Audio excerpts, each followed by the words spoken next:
So this is a word on wormers. I've decided to spare you the graphic images, and there were a lot of really graphic images. So I haven't wormed Nixie yet. I will do next week. I'm always a little bit hesitant before I worm one that's come in from feral or wild, because I am always really paranoid that they have a really high worm burden and that they'll colic if I put the chemical warfare in straight away. So I use natural wormers first, not in the illusion that they will kill everything, but in order to do a purge before the purge. And I don't use wormwood. I'm too frightened of the potential poisonous side of it. I don't use diatomaceous earth. I used to, but it really dried them out. And it just, if you've ever had it on your hands, you just go, I don't want to put that inside a gut.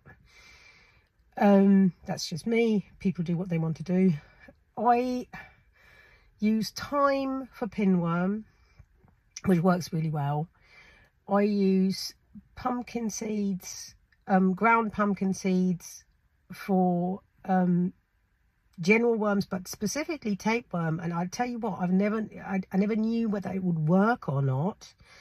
This winter I've learned it definitely works, because I wormed, of course I did all of them, and but a couple of days after I started adding the pumpkin seeds, Breeze, not Nixie, but Breeze started shedding tapeworm. It was grim. It was so disgusting. I can't even begin to tell you. And not just the segments came out. At one point, a whole section of the pinworm came out.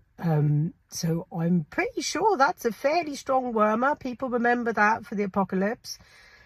And also valerian. So I started putting a little bit of valerian into Nixie's food specifically before the blood test, before the strangles test, and that's when the pinworm started showing up in her poo dead, but not to the same effect that the thyme had. Look up your own dosages. I'm not a doctor, I'm not a nurse, I'm not a witch, I'm not a vet. Look up your own dosages, but I think it's a good thing to do a bit of a clear out before you then go in with the nuclear option, which I will do this week. Enjoy, have fun. There's sunshine. Yay!